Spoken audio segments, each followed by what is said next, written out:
Vigilance की जांच चल रही है, उसमें कितने शिक्षकों का फोल्डर नहीं मिल रहा है, तरह तरह की शिकायतें आ रही थी। तो उन शिकायतों से भी उबरने के लिए, बचने के लिए हम लोगों ने ये निर्णय लिया था कि उनके सभी प्रमाण पत्रों की जांच करके ही हम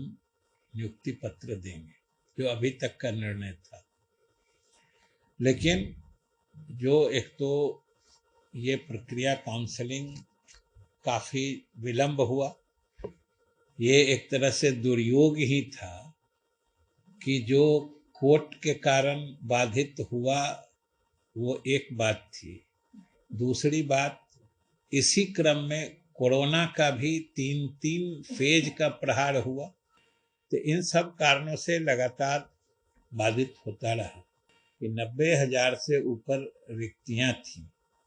जिसके विरुद्ध नियोजन की कार्रवाई चल रही थी। और अभी तक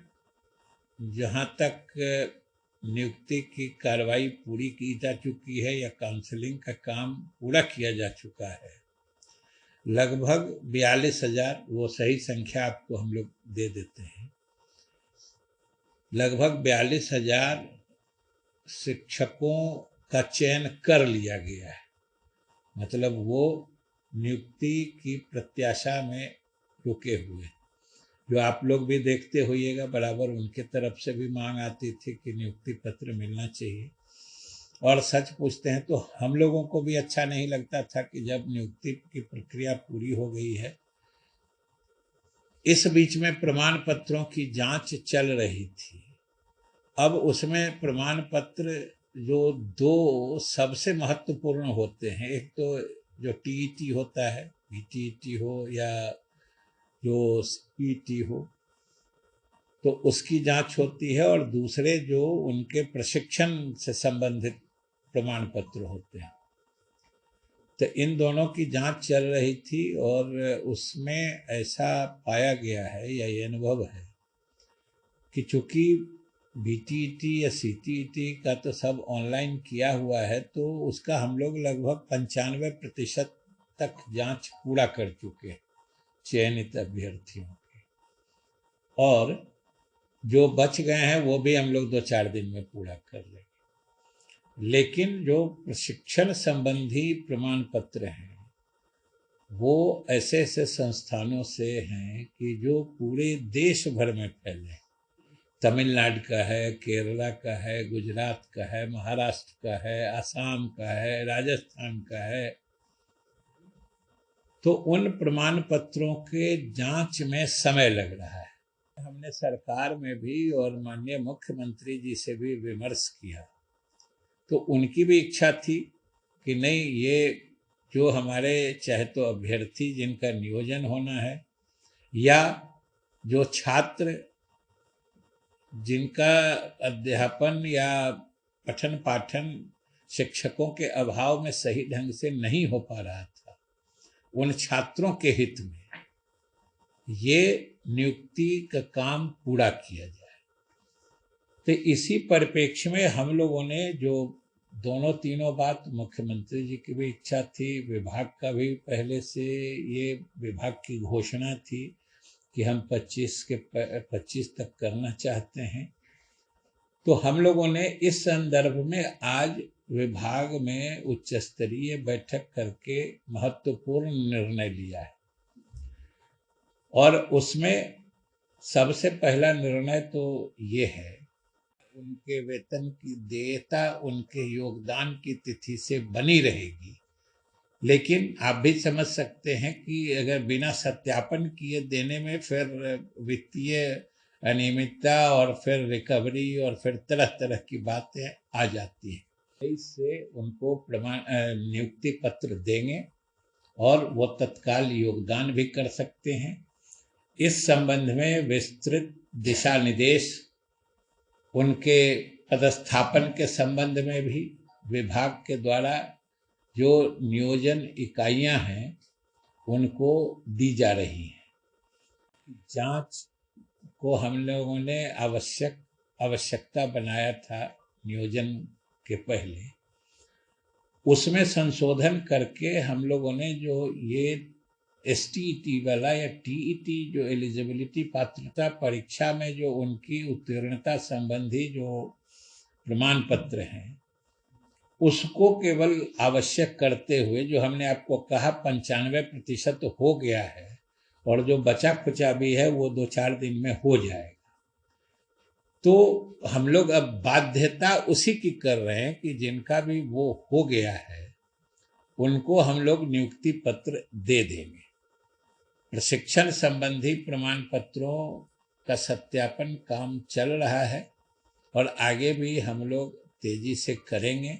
लेकिन जिन लोगों का चयन कार्य पूरा हो चुका है उनको हम अगले सप्ताह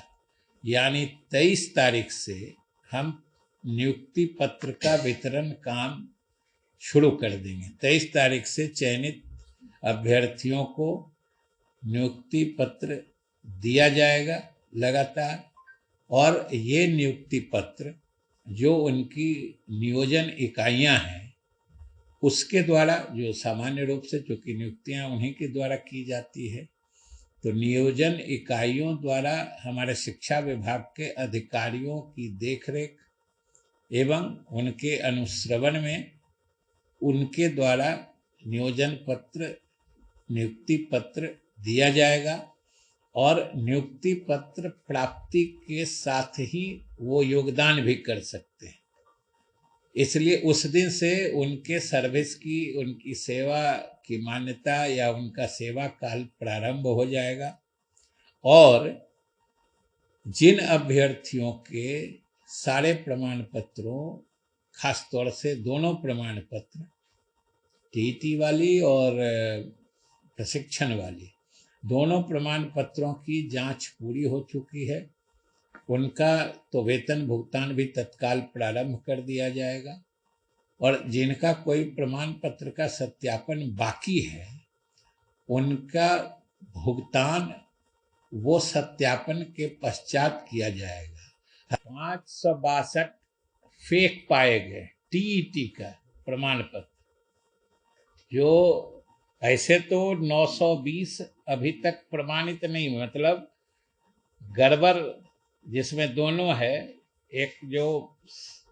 कन्फर्म्ड गड़बड़ और एक है जो संदेह में गड़बड़, वो दोनों तरह के गड़बड़ होने वालों की संख्या तो 920 है। इसमें से 562 तो TET के प्रमाण पत्र जो हैं वो गड़बड़ पाए गए हैं, जाली पाए गए हैं, और जो शेष 358 हैं उनका भी सत्यापन नहीं हो चुका है, मतलब ये सब भी संदेह के घेरे में। इन लोगों ने, जिन लोगों के प्रमाण पत्र गलत पाए गए हैं, उन लोगों का तो नियोजन या चयन तो रद्द हो ही रहा है, वैसे लोगों के विरुद्ध आवश्यक कानूनी कार्रवाई भी की जाएगी, क्योंकि ये पूरी न सिर्फ प्रक्रिया को बाधित करते हैं, ये प्रक्रिया में अड़चन डालते हैं, उसको गंदा करते हैं, माहौल को दूषित करते हैं, और दूसरा जो कोई समझिए दूसरा जो इस जगह का हकदार हो सकता था सही प्रमाण पत्र पर, उसको भी ये बाधित करते हैं। इसलिए ये कोई साधारण अपराध नहीं है, ऐसे लोगों के विरुद्ध हम लोग कानूनी कार्रवाई भी करेंगे। और आज इस मतलब कॉन्फ्रेंस, प्रेस कॉन्फ्रेंस के माध्यम से, आप लोगों के माध्यम से जो आने वाला समय है उसमें जो हम काउंसलिंग करने जा रहे हैं, उसके लिए भी हम सभी संबंधित अभ्यर्थियों से अपील करना चाहते हैं कि अगर आपको अपने प्रमाण पत्रों में किसी भी तरह का संदेह हो, किसी भी तरह के किसी गड़बड़ी की आशंका हो, तो आप काउंसलिंग में हिस्सा नहीं लें, वरना